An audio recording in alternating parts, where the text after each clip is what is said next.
والسلام.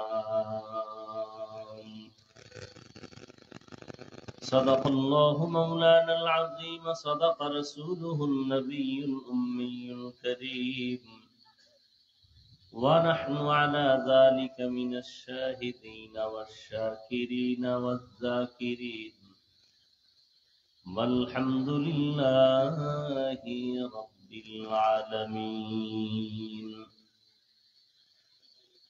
سبحانك لا علم لنا إلا ما علمتنا إنك أنت العليم الحكيم.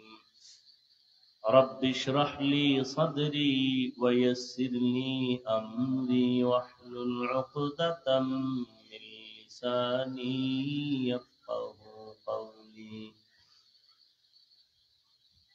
दिन की सूरज डूब रही है हम लोगों की सामने,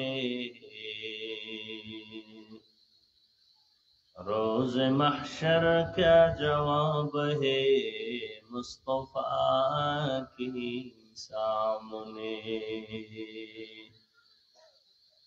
हकीकत खुल जाएगी बवक़्त इम्तिहा तेरे,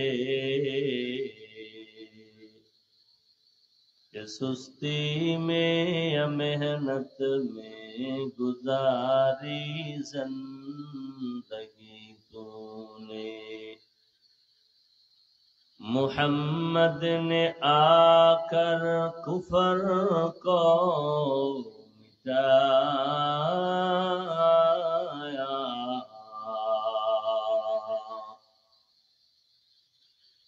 कुफर को मिटाकर सदाकत बताया,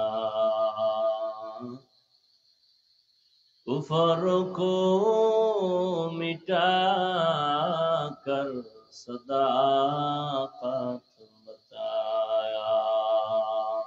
वॉल्यूम बढ़ाओ। আল্লাহ পাকের দরবারে লাখো কোটি শুকর যে আল্লাহ রব্বুল আলামিন হাজারো লাখো মানুষের মধ্য থেকে বাছাই করে পৃথিবীর শ্রেষ্ঠ মজলিস, উলামায়ে আহলে হকের মজলিস, গুনাহ মাফের মজলিস, তওবা কবুলের মজলিস, বরকতের মজলিসে হাজারো লাখো মানুষের মধ্য থেকে বাছাই করে আমাদেরকে আসা বসার তৌফিক দান করেছেন। নিয়ামতের শুকর আদায়ার্থে সকলেই জবান খুলে দিল থেকে পড়ি আলহামদুলিল্লাহ। ক্লিয়ার হয় না? ক্লিয়ার করো। দরুদ ও সালাম সৈয়দুল মুরসালিন রহমাতুল লিল আলামিন শফিউল মুজনিবিন খাতামুন নবিয়্যিন সৈয়দুস সাকালাইন ইমামুল মুরসালিন शफीअ आज़म रसूल अकरम रहमत आलम नबीउल अरब अल आज़म हबीब किबरिया अशरफुल अंबिया सय्यदुल अंबिया शफीअ महशर साक़ी कौसर आका इनामदार मदीना का ताजदार आफताब नबूवत फ़ख्र मौजूदात सय्यदुल मखलूक़ात हज़रत मुहम्मदुर रसूलुल्लाह सल्लल्लाहु अलैहि व आलिहि वसल्लमेর উপর সর্বোপরি শুকর যাদের অক্লান্ত পরিশ্রমের মাধ্যমে আজ সুন্দর আয়োজন, সময় পরামর্শ অর্থ দিয়ে দোয়া করে উপস্থিত হয়ে মাইক লাইট প্যান্ডেলের ব্যবস্থাপনার মাধ্যমে সহযোগিতা যারা করেছেন, এলাকার যুবক, বৃদ্ধ, ব্যবসায়ী, শ্রমিক, চাকরিজীবী, বিভিন্ন শ্রেণী পেশার মানুষ, জনপ্রতিনিধি, প্রশাসন, উলামায়ে হযরত, আইম্মায়ে মাসাজিদ, মাদ্রাসা কর্তৃপক্ষ, প্রত্যেকেই আল্লাহ পাক রব্বুল আলামিন এ খিদমতের বরকতে দুনিয়াতে শান্তি, পরকালে চিরমুক্তির ব্যবস্থা করে দিন। হযরত উলামায়ে কেরাম দীর্ঘ সময় কোরআন সুন্নাহ ভিত্তিক আলোচনা করেছেন। উলামায়ে কেরামদের আলোচনাগুলো সহিহ তরিকায় উম্মাহকে আমল করার তৌফিক দান করেন। আমি আপনাদের দোয়া নেওয়ার জন্য আসছি এবং সংক্ষিপ্ত কথা বলে বিদায় নেওয়ার নিয়তে কোরআনে হাকিমের এক আয়াতে কারিমা তিলাওয়াত করেছি। নবীজির হাদিস থেকে একটি হাদিসের অংশ করেছি। আয়াত ও হাদিসের আলোকে ইখলাসুল রুহানিয়াতের সমন্বয় কিছু কথা বলার মতো, শুনবার মতো আমাকে আপনাদের প্রত্যেককেই আল্লাহ পাক তৌফিক দান করেন।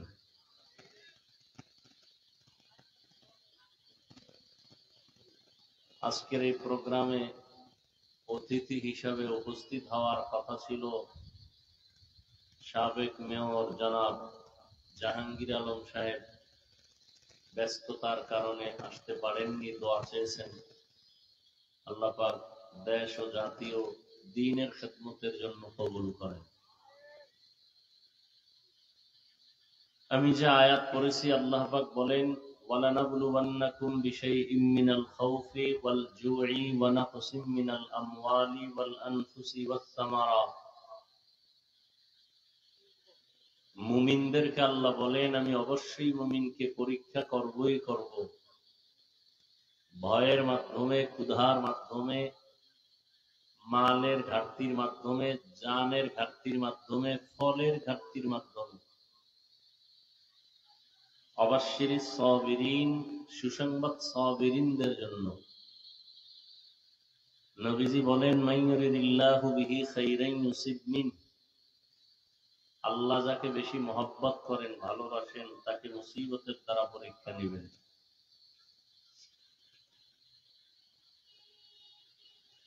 আয়াত ও হাদিসের মূল আলোচনার বিষয় হলো পরীক্ষা। মুমিনদের জন্য দুনিয়াটা পরীক্ষার হল। আল্লাহ পাক অবশ্যই পরীক্ষা নেবেন মুমিনের। নবীজি বলেন আল্লাহ যাকে বেশি মহব্বত করেন তাকেই মুসিবত দিয়ে পরীক্ষা নেন।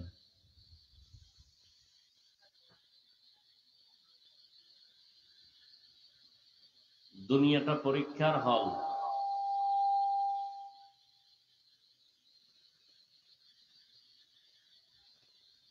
পরীক্ষার হল একটা মুসিবতেরই জায়গা। পরীক্ষার হলে গিয়া কেউ ঘুমায় না, খানা খাওয়ার কোনো চিন্তা থাকে না, পেরেশানি থাকে, কঠিন মুসিবত মাথার উপরে। দুনিয়াটাও পরীক্ষার হল, তবে বেঈমানের জন্য না, মুমিনের জন্য। আল্লাহ পরীক্ষা করবেন কি দিয়া? নবী বলেন মুসিবত দিয়া। তাহলে মুসিবত আসাটা মুমিনের জন্য একদিকে নেয়ামত। কেন আল্লাহ পরীক্ষা করবেন? মহব্বত বাড়ানোর জন্য, ঈমানকে মজবুত করার জন্য।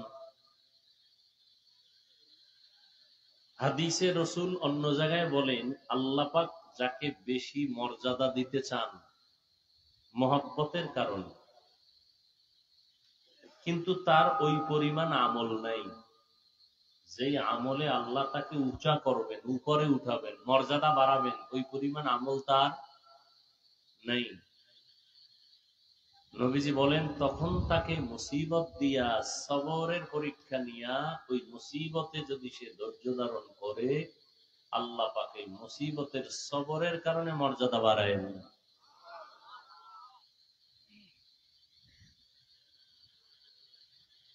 তাহলে মুসিবত আসাটা একটা নেয়ামত, তবে কামনা করা যাবে না জানলাম মানে মুসিবত দাও।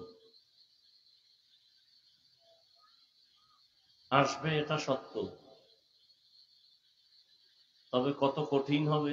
ঈমান যার যত কঠিন হবে, ঈমান যার যত মজবুত, তার পরীক্ষা তত কঠিন। ছাত্র যত ভালো, তার পরীক্ষার প্রশ্ন তত কঠিন। পৃথিবীতে আল্লাহর কাছে সব থেকে ঈমান মজবুত ওয়ালা সারিতে আছেন যারা, তারা প্রথম কাতারে আম্বিয়ায়ে কেরাম, নবী রাসূলগণ। এজন্য তাদের পরীক্ষা অনেক কঠিন, যেটা কল্পনাও করা চলে না। আবার সমস্ত নবী রাসূলদের মধ্যে শ্রেষ্ঠ রহমাতুল্লিল, একটু জবাব দিয়েন, নবীজির পরীক্ষাটা আরো সহজ না কঠিন? অনেক কঠিন। যে নবী দোয়া করলে উহুদ পাহাড় স্বর্ণ হয়ে যায়, সেই নবী না খাইয়া পেটে পাথর বাঁধলেন কেন? যে নবী দোয়া করলে ফেরত যায় না,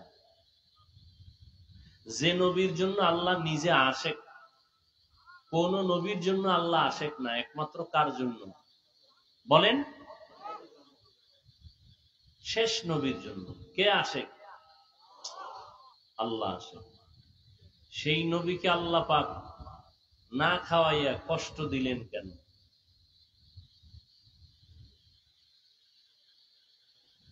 সেই নবী দুনিয়াতে এসে বাবাকে বাবা বলে ডাকতে পারেননি, চেহারাও দেখেননি, 6 বছরে মা হারায় ফেললেন। আপন যারা সব জানের দুশ্মন হয়ে গেল। আবার এই ভালোবাসার ব্যক্তিটারে পাঠাইছেন পৃথিবীর নিকৃষ্ট লম্পটের শহরে। মক্কার মানুষ ছিল চরিত্রহীন, লম্পট, চূড়ান্ত খারাপ।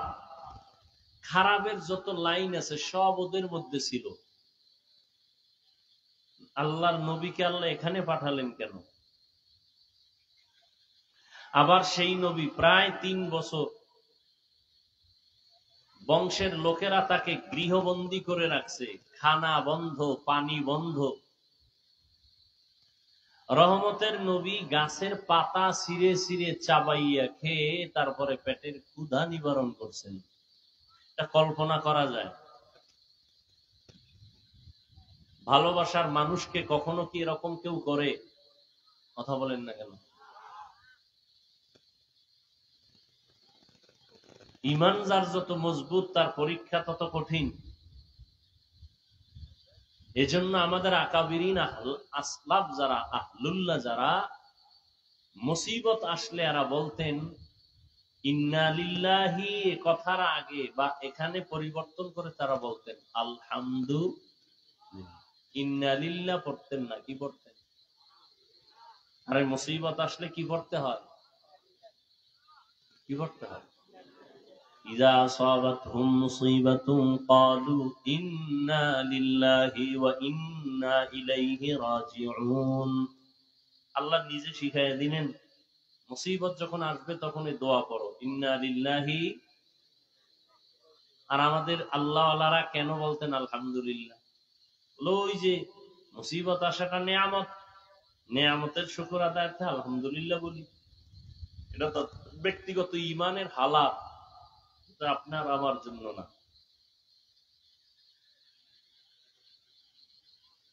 আল্লাহ, তাহলে মুসিবত আসাটা আল্লাহর নেয়ামত, আসবেই। অন্য হাদিসে নবী বলেন قال النبي صلى الله عليه وآله وسلم الدنيا سجن المؤمن وجنة الكافر। রহমতের নবী বলেন, ও দুনিয়ার মুমিন উম্মতেরা, দুনিয়াতে বেঈমান যারা, এদের জন্য দুনিয়াটা বালাখানা, শান্তির জায়গা। যারা ঈমানওয়ালা তাদের জন্য দুনিয়াটা জেলখানা, অশান্তির বেড়াজাল। মুমিনদের জন্য দুনিয়াটা জেলখানা, নবীজি বলেন বেঈমানের জন্য বালাখানা, শান্তি যা বেঈমানরা দুনিয়ায় পাবে, মরণের পরে অশান্তি শুরু আর শেষ নাই। অশান্তি যত মুমিন দুনিয়ায় পাবে, মৃত্যুর পরে শান্তি শুরু হবে আর শেষ হবে না। তাহলে দুনিয়াতে শান্তি, পরকালে কষ্ট বেঈমানের জন্য। দুনিয়ায় কষ্ট, পরকালে শান্তি মুমিনের জন্য। যারা দুনিয়ায় শান্তি করবে, পরকালে এদের জন্য কোনো শান্তি নাই। যারা দুনিয়াতে কষ্ট করবে, এদের জন্য পরকালে কোনো কষ্ট নাই। আপনারা কোন দলে থাকবেন? দুনিয়ার শান্তি না পরকালের শান্তি? তাহলে দুনিয়াতে কষ্ট হবেই। কেমন কষ্ট হয়? জেলখানার মতো। জেলখানায় সাধারণ মানুষ ঢুকতে চায় না, জোর করে ঢুকানো হয়। মুমিন যারা আল্লাহর আশিক, এরাও দুনিয়া নামক জেলখানায় থাকতে চায় না, তাড়াতাড়ি মালিকের মোলাকাতের জন্য বের হতে চায়। জেলখানায় ঢুকার পরে মানুষ স্বাধীনভাবে চলতে পারে না, ফিরতে পারে না, হাঁটতে পারে না, ঘুমাইতে পারে না। খাঁটি আশেক মুমিন যারা, এরা দুনিয়া নামক জেলখানায় মন মতো খাইতে পারবে না, চলতে পারবে না, ঘুমাইতে পারবে না। জেলখানার আসামির যেমন চলাফেরার একটা নির্ধারিত সীমানা আছে, যারা আল্লাহর আশেক মুমিন এদেরকেও দুনিয়াতে চলাফেরার একটা সীমানা দেওয়া আছে। সীমানা হলো লা ইলাহা ইল্লাল্লাহু মুহাম্মাদুর রাসূলুল্লাহ। এই কালেমা হলো সীমানা, অর্থাৎ আল্লাহ ছাড়া কোনো মাবুদ নাই, মুহাম্মদ আল্লাহর রসুল। তার মানে কি? মানে হলো আল্লাহ ছাড়া কেউ নাই, হায়াতের মালিক আল্লাহ ছাড়া কেউ না, রিজিকের মালিক আল্লাহ ব্যতীত কেউ নাই। আল্লাহ আমার হায়াতের মালিক, আল্লাহ আমার মৌতের মালিক, আল্লাহ আমার রিজিকের মালিক, আল্লাহ আমার বিধান দেওয়ার মালিক, আল্লাহ আমাকে সম্মান দেওয়ার মালিক, আল্লাহ আমাকে রিজিকের সম্মানের রিজিক দেওয়ার মালিক, আল্লাহ আমাকে মৃত্যু দেওয়ার মালিক, আল্লাহ আমাকে সুস্থ রাখার মালিক। অতএব আমি আল্লাহকে রাজির বাইরে চলতে পারবো না। আল্লাহ যেই কাজে রাজি, মুমিন ওই কাজে রাজি। আল্লাহ যেই ভাবে চলতে বলছেন ওইভাবে মুমিন চলবে। আল্লাহ বলেন খানা থাকবে অনেক রকম, খাওয়া যাবে না, আগে যাচাই করবা কোনটা হালাল কোনটা হারাম। জেলখানার আসামি মনে চাইলেই খাইতে পারে না। মুমিন যারা মনে চাইলেই খাইতে পারবে না। কি নামাজের মধ্যে ক্ষুধাও আছে, নামাজে দাঁড়াইছে, চাইলেই এখন পকেটের মধ্যে চানাচুর আছে খাবে, পান আছে খাবে, পান মুখে দিয়ে নামাজে দাঁড়াবে? হবে? হবে না। হালাল, কিন্তু পান খাওয়া কি হারাম? বলেন না কেন? আরে ভাই বলেন না কেন? এটা নিয়েও বহুত ঝামেলা। বেশি ফতুয়াবাজি ওয়াজের প্যান্ডেলে কইরা কারো কোনো লাভ হোক বা না হোক, অন্তত ইসলামের 12টা বাজাইছে।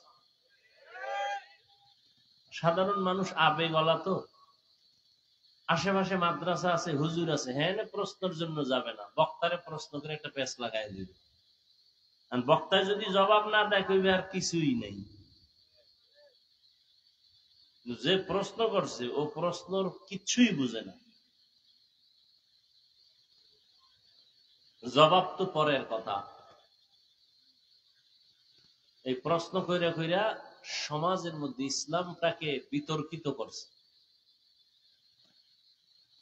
এটাই যে প্রশ্ন কেন? এখন কি সেই যুগ যেই যুগে সারা দেশ বইরা 5টা মাদ্রাসা নাই? সেই যুগ। ঘরে ঘরে মাদ্রাসা, ঘরে ঘরে আলেম, ইমাম, মুফতি, মুহাদ্দিস। ওয়াজের প্যান্ডেলে প্রশ্ন কেন? এই এক লাইনের মানুষই আছে, কাজই হইলো শুধু প্যাচ লাগানো। ওই যে একটা গ্রাম্য প্রবাদ আছে, লেখতে না জানলো মুসবার জম। লেখতে পারে না কিন্তু মুছতে পারে। মসজিদে টাকা দিতে পারবে না, মাদ্রাসায় দিতে পারবে না, হিসাবটা চাইতে পারে। এরকম বেয়াদব নাই?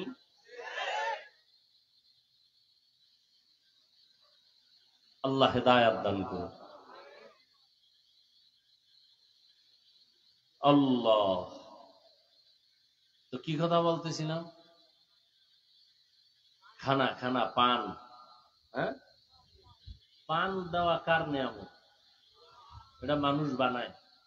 আমি কথা বলেন, পান কি কোনো মেশিনে তৈরি হয়? হয় না। সুপারি মেশিনে তৈরি হয় না? আল্লাহ দেয়, আল্লাহ দেয়। মানুষ হাত দিয়া তৈরি করে কোনটা? চুন না? আর কি তৈরি করে? জর্দা। এই বিষয়ে কেউ কেউ কথা বলে। পান শরীরের জন্য কত উপকার আপনি জানেন?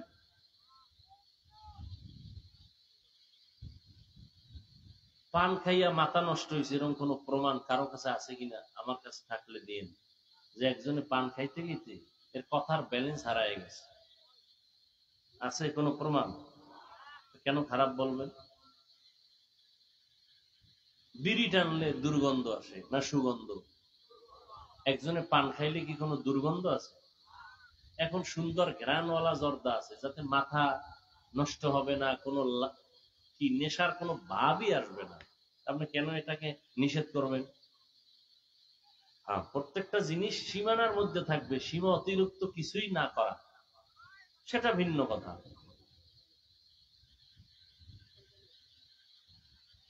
আল্লাহ সবাইকে বুঝার তৌফিক দান করেন। তাহলে জেলখানার আসামি মন চাইলে খাইতে পারবে না, মন চাইলে ঘুমাইতে পারবে না। ঠিক যারা আল্লাহর আশেক মুমিন, তারাও দুনিয়াতে চলবে জেলখানার মতো, মন চাইলি পাইলো আর খাইলো, এটা হবে আল্লাহর আইন অনুযায়ী চলবে, আল্লাহকে বেজার করবে না। ক্বালান নবিয়্যু সাল্লাল্লাহু আলাইহি ওয়া আলিহি ওয়াসাল্লাম লা তাআতা লি মাখলুকিন ফি মাসিয়াতিল খালিক। পয়গম্বর বলেন, আল্লাহকে অসন্তুষ্ট করে পৃথিবীর ভিন্ন কারো আদেশ নিষেধ মেনে নেওয়া হারাম। দুনিয়ার সবাইকে বেজার করা সম্ভব, আল্লাহকে বেজার করাটা অসম্ভব। কার জন্য? মুমিনের জন্য একটা কঠিন বিধান, আইন। মুমিন সবাইরে বেজার করলে করবে, কিন্তু কাকে করবে না? আল্লাহকে। দাড়ি কাটলে আল্লাহ বেজার, ম্যাডাম খুশি, ঠিক না? বেপরদায় চলবা, আল্লাহ বেজার, শালি দুলাভাই খুশি। এখন তুমি আল্লাহকে বেজার করবা নাকি তোমার দুনিয়ার কোন আপনজন আত্মীয়রে বেজার করবা, এটাই তোমার পরীক্ষা। এই পরীক্ষায় যদি পাস করতে চাও, আল্লাহ কোরআনে বলেন একটা পুঁজি লাগবে, ওই পুঁজিটা যদি না অর্জন করো, কিয়ামত পর্যন্ত পাস করা সম্ভব হবে না। কটা বুঝি? এই ঘুমায় না, আমি আর 10 মিনিটে ছেড়ে দিব। আপনারা যেমন আমি এরকম, আপনাকে এদুর যদি না চিনি তো চলি কেমনি? আপনাকে ভাবসাব বুঝে আমগো ভাব, আপনারা যেন আমগো ভাব দেখান, আমরা এরকম ভাব লইয়া থাকি। আর যারা আমাকে লাগে ফিরি চলে, আমরা এগুলোকে ফিরি চলি। বুঝেন না কথা? বয়ান কিয়ামত পর্যন্ত কথাটা নিজে তো মনে রাখবেনই, পারলে ঘরের দরজায় ভালো করে লিখে যাবেন, যে লেখাটা নষ্ট না হয়। এখন যে একটা পয়েন্ট বলবো, আধা মিনিট। বক্তার বক্তব্য, আলোচকের আলোচনা, ওয়াইজিনের ওয়াজ, এটা তার ক্রেডিট, তার কোনো এলেম বা আমলের বাহাদুরিতে হয় না, এটা হয় সামিঈন বা শ্রোতাদের অন্তরের মোহাব্বত আর আকর্ষণের উপর। বুঝেন নাই? তা আপনাকে দিলের আকর্ষণ মোহাব্বত যেমন, বয়ানটা তেমনই হবে। এখানে আমার আব্বারও কোনো বাহাদুরি নেই, আমি হাফিজুর রহমানেরও কোনো বাহাদুরি। যদি মনে করি সব আমার বাহাদুরি, তো আমি শেষ। আল্লাহর আদালত থেকে আমি, বরকত থেকে শেষ। অতএব বয়ান কি হবে না হবে আপনাদের অন্তরের চাহিদার উপরেই নির্ভর। আর এটা মুখস্থ করা বয়ান না তো। আর দেখে আসি নাই যে এই লাইনের পরে এই লাইন, এই পয়েন্টের পরে এই পয়েন্ট বলবো। আপনাদের আকর্ষণে যে কথা আল্লাহ বের করবেন তাই বের হবে। কোন কথার পরে কোন কথা বের হবে এটা কি আমি জানি? সম্ভব? কখনোই সম্ভব না। তাহলে তো আমাদের কথায় কোনো ভুলই হইতো না।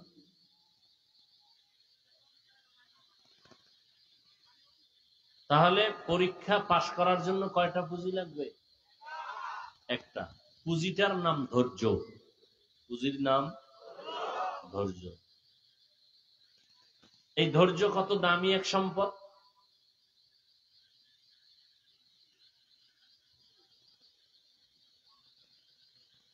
আল্লাহ পাক রব্বুল আলামিন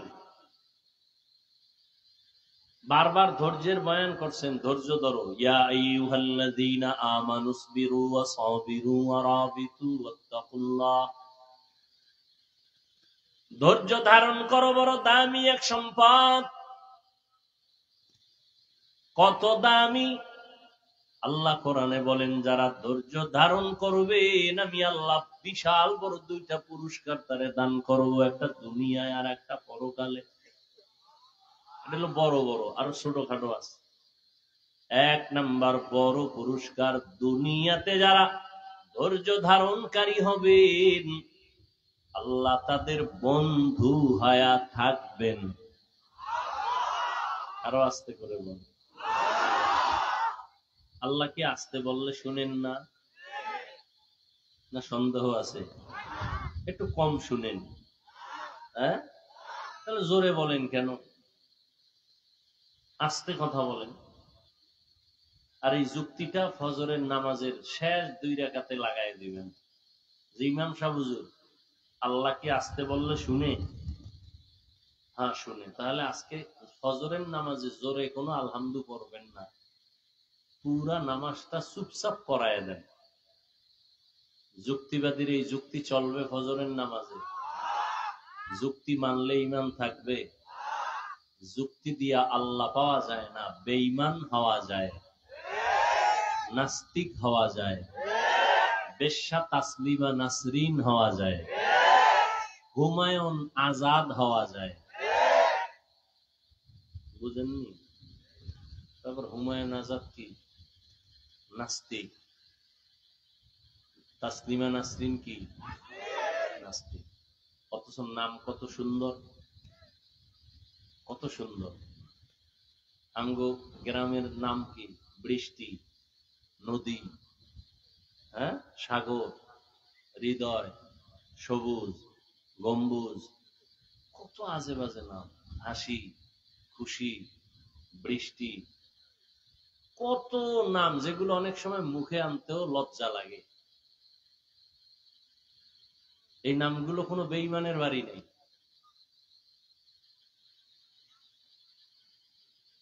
মুসলমানের জন্য কোরআন হাদিসে কি নামের টান পড়ছে?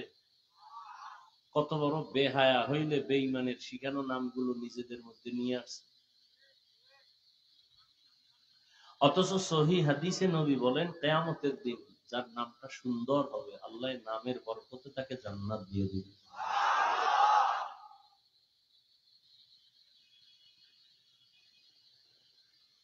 আল্লাহ। ধৈর্য ধারণকারীদের প্রথম পুরস্কার, আল্লাহ তার বন্ধু হয়ে থাকবেন। ইয়া আইয়ুহাল্লাযীনা আমানু ইসতাঈনু বিস-সাবরি ওয়াস-সালাহ ইন্নাল্লাহা মা'আস-সাবিরিন।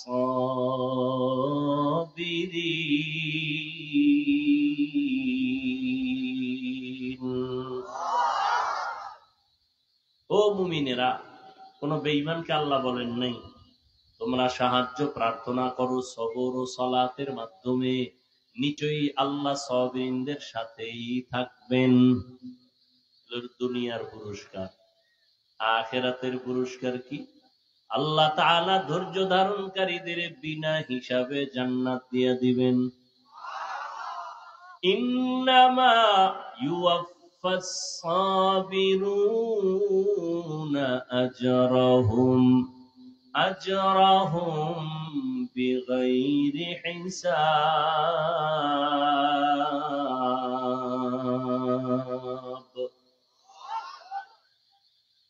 কত বড় দুইটা পুরস্কার! দুনিয়াতে আল্লাহ বন্ধু হয়ে থাকবেন, আখিরাতে বিনা হিসাবে জান্নাত দিবেন।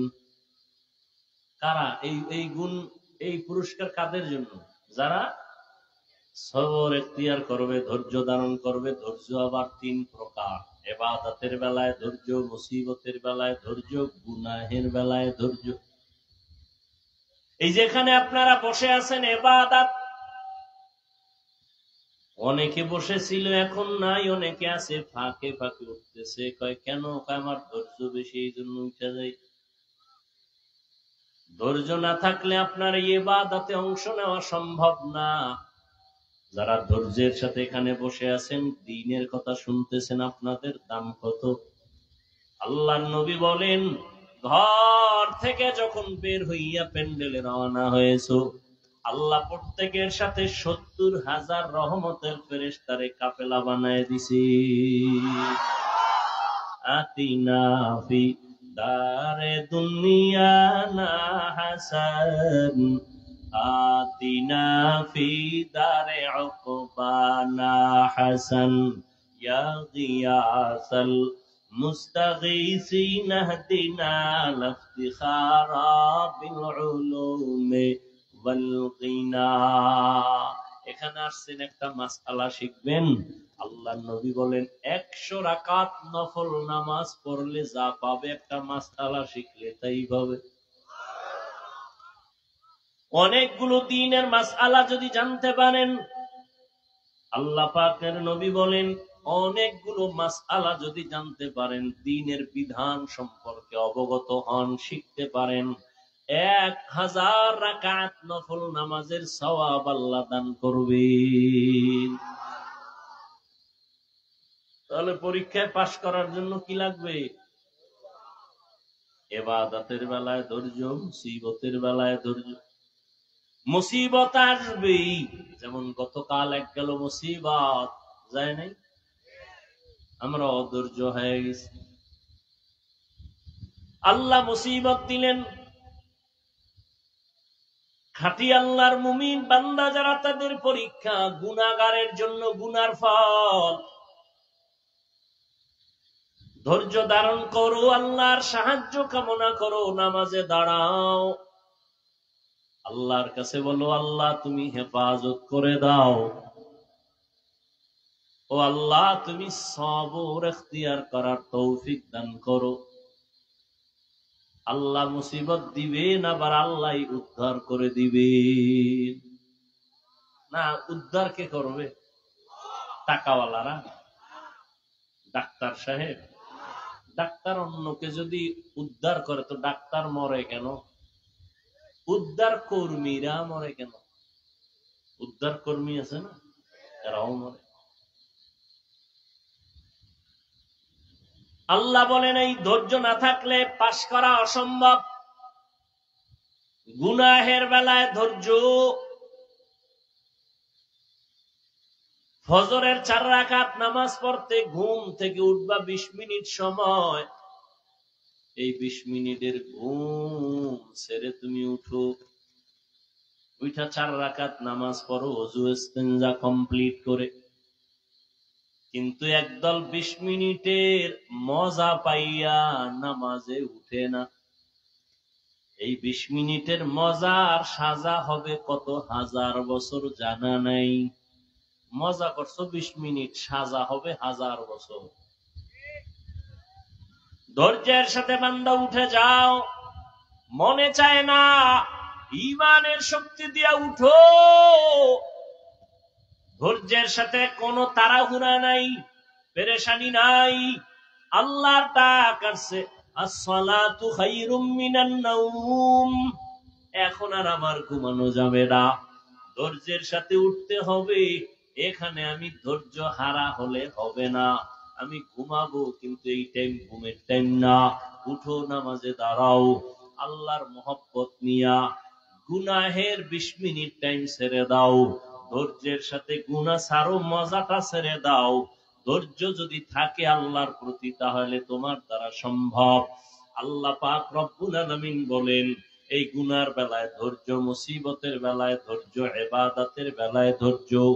আল্লাহ কয় এইভাবে ধৈর্য ধারণ করিয়া যদি আগাও, আমি বড় বড় 5টা জিনিসের দ্বারা তোমার পরীক্ষা নিব। 1 নাম্বার হলো ভয়, মিনাল খাউফ ওয়াল জু'। দ্বিতীয় হলো ক্ষুধা, আমি ভয়ের দ্বারা পরীক্ষা নিব। 4 মাযহাবের ইমাম, এর মধ্যে একজন হলেন ইমাম শাফিঈ রাহমাতুল্লাহি আলাইহি, বলেন এখানে ভয় দ্বারা উদ্দেশ্য হলো আল্লাহর ভয়।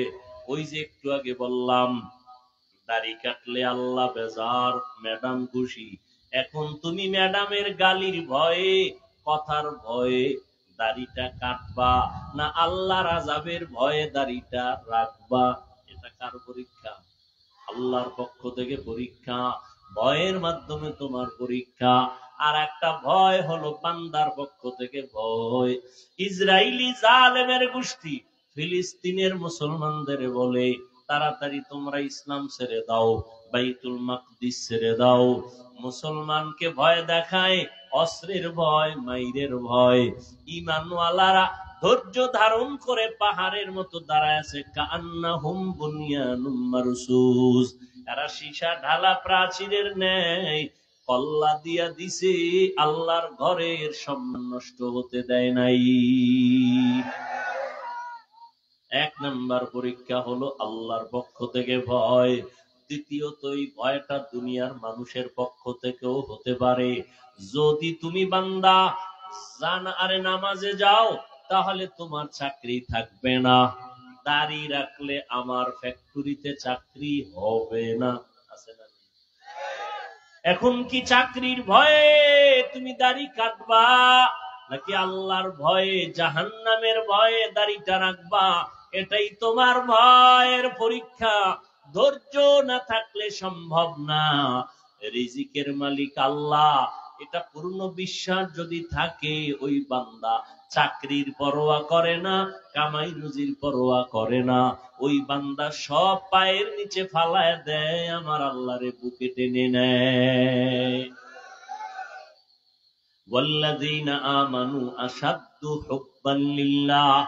যারা খাঁটি মুমিন, তারা আল্লাহকে বেশি বেশি মোহাব্বত করে।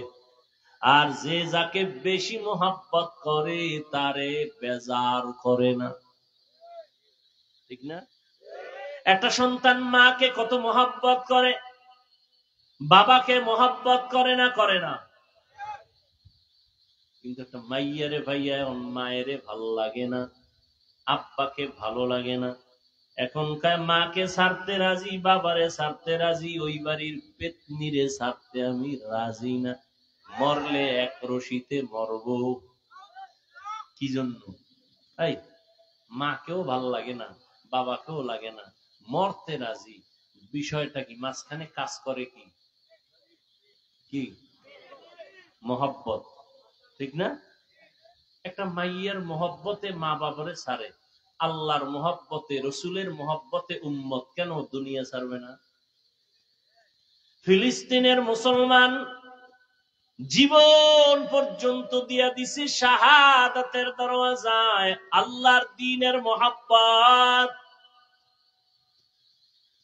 পৃথিবীর ইতিহাসে শ্রেষ্ঠ এক বেঈমান ফেরাউন নামের গোটা বেঈমানদের এক বড়, ইতিহাসের পৃষ্ঠার বড় বেঈমান, নিজের খোদা দাবি করলো। শুধু খোদা না, বড় খোদা। খোদা দাবি করলে আবার ছোট ছোট খোদা বইলে দাবি দরকার কি? বড় খোদা। আল্লাহ কোরআনে তা আয়াত দিয়ে বইলে দিচ্ছেন। কি দাবি করছিল? ফেরাউন বলছিল, আনা রব্বুকুমুল, আমি শুধু খোদা না, সব থেকে বড় খোদা। আল্লাহ তাআলা তার ঘরে দিলেন, তার স্ত্রীর নাম কি? আসিয়া। একজন নারী। আল্লাহর মোহাব্বত অন্তরে এই পরিমাণ জায়গা দিয়েছেন, খানা দেয় না ফেরাউন ধৈর্যের সাথে, আল্লাহকে বেজার করে না। ফেরাউন ঘুমানোর জায়গা দেয় না, মন কষ্ট নিয়েও থাকে, আল্লাহর বিরুদ্ধে যায় না, মন খারাপ করে না। আল্লাহর কাছে চাইছেন, ও আল্লাহ, তোমার কাছে একটা জান্নাতে ঘর বানায় দাও। আল্লাহ বানায় দিছেন। ফেরাউনের স্ত্রী আসিয়া বললেন, অকালাত রব্বি ইবনি লি ইনদাকা বাইতান ফিল জান্নাহ।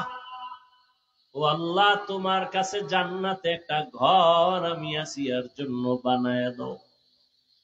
যেই ফেরাউন আল্লাহর সাথে যুদ্ধ কইরা নিজের খোদা দাবি করলো, ওই ঘরে এক আল্লাহর বান্দি, তার স্ত্রী ফেরাউনের আসিয়া, আল্লাহকে এমন মোহাব্বতের বন্ধনে আবদ্ধ করেছেন, মদিনার নবী বলেন, জান্নাতের মধ্যে আমি মুহাম্মদের সাথে আসিয়ার বিবাহ হয়ে যাবে। এর নাম আল্লাহর ভয়, বান্দার ভয়ে ইমানকে মজবুত রাখা। ধৈর্য ছাড়া সম্ভব। 5টা না পরীক্ষার মাধ্যমে। দ্বিতীয়টা হলো ক্ষুধা। বলে ক্ষুধা মানে, ইমাম শাফিঈ রহমাতুল্লাহ আলাইহি বলেন এখানে ক্ষুধা মানে রোজা। রমাজান চলে গেল, কত কুলাঙ্গার, ঘরের কুলাঙ্গারেরা বলছে আমার ঘরে কি ভাতের টান আছে, রোজা রাখবো কেন? মনে হয় আমরা ভাতের অভাবে রোজা রাখি কি? আরে রোজা তো হিন্দুরাও রাখে, খ্রিস্টানেরাও রাখে, ইহুদিরাও রাখে, বৌদ্ধরাও রাখে। সব ধর্মে রোজা আছে, তবে নাম আলাদা, সিস্টেম আলাদা। সব ধর্মের মধ্যে না খাওয়ার সাধনা নামে রোজা রাখে, আর আমরা মুসলমানেরা না খাওয়ার সাধনার নামে রোজা রাখি না। আমরা না খাওয়ার সাধনা করিয়া এর মধ্যে আমার আল্লাহ পাওয়ার সাধনা করি। এজন্যই তো আল্লাহ বলছেন রোজা দিলাম কেন? কয় মুত্তাকি হওয়ার জন্য। ইয়া আইয়ুহাল্লাযীনা আমানু কুতিবা আলাইকুমুস সিয়াম কামা কুতিবা আলাল্লাযীনা মিন ক্বাবলিকুম লাআল্লাকুম তাত্তাকুন।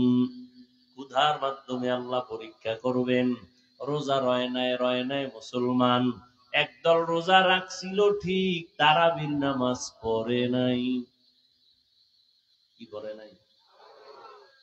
তারা সবগুলো নবীর দুশ্মন। আল্লাহটা ঠিক রাখছে, নবীরটা ঠিক রাখে নাই। রোজা হলো আল্লাহ, তারাবি রসুলের। যারা তারাবি ভরে না এরা রসুলেরটা ঠিক রাখে নাই, অথচ চাপাবাজি করে আশেকে রসুল। আবার একদল তারাবি পড়ছে, পুরাটা পড়ে নাই। আছে না নাই? বিষয় কি? আপনি পড়লে 20 রাকাতই পড়তেন, কম কেন? করোনা করোনা এখন আছে নাকি? করোনা কইরা তো মক্কাওয়ালারা 10 রাকাত পরে, আপনি আরো কম পড়েন কেন? ঘুমের ঘরে নবীর সাহাবী ওমরের সাথে আমার ঝগড়া লাগছে, এই জন্য ঘুরি না। কারণ আমি ওমরের মানি না, মুহাম্মদের মানি। এরকম অতি চালাক বেয়াদব আছে না নাই? নবী বলেন 72 দল জাহান্নামে যাবে, এক দল জান্নাতে যাবে। ক্বালু মান হিয়া ইয়া রাসূলুল্লাহ। ও নবী, একটা দল জান্নাতে যাবে, পরিচয় কি? ক্বালা মা আনা আলাইহি ওয়া আসহাবি। নবী বলেন আমারে যারা মেনে চলবে, আমার সাহাবাদের মেনে যারা চলবে তারা জান্নাতি। অতএব যারা বলে আমি নবী মানি, সাহাবাদের মানি না, তারা 72 দলের অন্তর্ভুক্ত জাহান্নামী। ক্ষুধার মাধ্যমে পরীক্ষা হবে রোজা। রোজা মানে আখিরাতের সওয়াব শুধু এতটুকু না, আল্লাহর কসম, শরীরটা সুস্থ রাখার যতটা উপকরণ আছে এর মধ্যে একটা শ্রেষ্ঠ উপকরণ হলো রোজা। শরীরকে সুস্থ রাখার জন্য সহায়ক।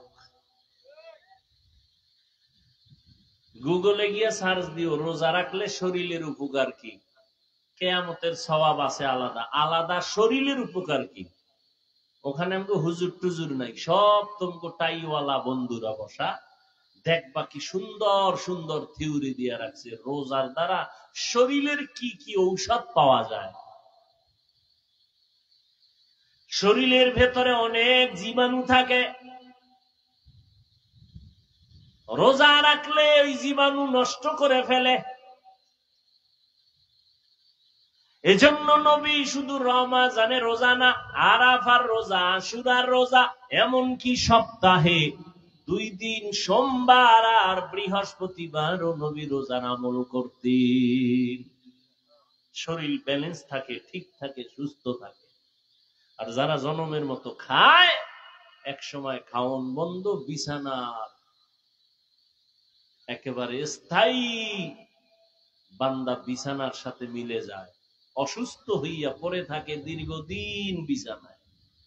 খাইছে আবল যাবো, উল্টা পাল্টা, খালি যা পাইছে গেছে, গরুর মতো খাইছে, কোনো বাধা নাই, হাঁটছে আর খাইছে। গরুতে হাঁটে আর চাটে, কেউ হাঁটে আর চাটে, মানুষ 3 নাম্বার পরীক্ষা হবে মালের ঘাটতি। ইমাম শাফিঈ রাহমাতুল্লাহ আলাইহি বলেন মালের ঘাটতির দ্বারা উদ্দেশ্য এখানে যাকাত। কিয়ামতের আগে ধনীরা যাকাত দেওয়াটারে জরিমানা মনে করে, এখন তো তাই করতেছে। আমাদের সমাজের রাস্তাঘাটে বিভিন্ন জায়গায় দেখবেন দারিদ্র বিমোচন করো স্লোগান দেয়। আমি আল্লাহর কসম করে বলি এই জমিনে সঠিকভাবে যারা ধনীরা যাকাত দিবে না ততদিন পর্যন্ত দারিদ্র বিমোচন হবে না।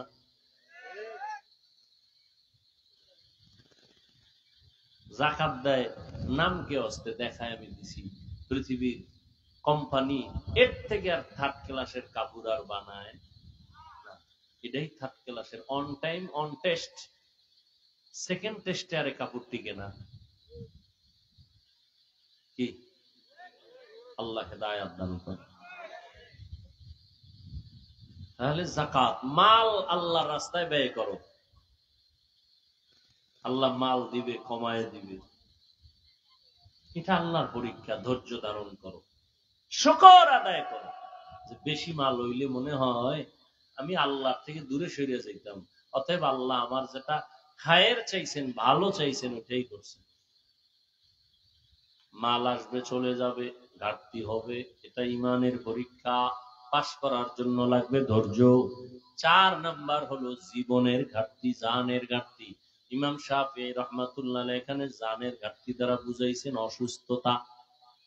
মাঝে মাঝে আল্লাহ অসুস্থ বানায় দিবেন, ধৈর্য ধারণ করো। আল্লাহ আমাকে আপনাদের সবাইকে ধৈর্য ধারণকারীদের অন্তর্ভুক্ত করে দেন, বলেন আমিন। অসুস্থতা মাঝে মাঝে হবে, ধৈর্য ধারণ করো, তাড়াহুড়া নাই, পাগলামি নাই, আল্লাহর সাহায্য কামনা করো। মুসিবত জানের দ্বারা জান আল্লাহর রাস্তায় চলে যাবে, অনেক সময় আল্লাহ নিয়েও যাবেন। আবার 5 নাম্বার ফলের ঘাটতি। ফল দ্বারা এখানে মাকসাদ হলো, উদ্দেশ্য হলো সন্তান। কোরআন শরীফে মা যারা আছে সন্তানের মা, এদেরকে বলা হয়েছে ফসল উৎপাদনের জমি, ক্ষেত। আর এই ক্ষেতের ফসল হলো সন্তান। আল্লাহ সন্তান দিয়ে নিয়ে যাবেন, এটাও মুমিনের জন্য পরীক্ষা। ধৈর্য ধারণ করো, সবরের সাথে আল্লাহর সাহায্য চাও। মুসিবতের বেলায় ধৈর্য, গুনাহের বেলায় ধৈর্য, ইবাদতের বেলায় ধৈর্য। আল্লাহর কাছে তওবা করো, ক্ষমা চাও। ও দয়ার মালিক, তোমার মহাব্বত আমার দুর্বলতার কারণে আজ আমি পিছনে পড়ে গেলাম। ধৈর্য হয় না যে একটু নামাজে দাঁড়াবো, ধৈর্যের অভাবেই পারি না রোজা রাখবো, ধৈর্যের অভাবেই পারি না একটু কান্না করবো, ওলামায়ে কেরামের কাছে যাবো। ধৈর্য আল্লাহর কাছে চাও। আল্লাহ বলেন আমার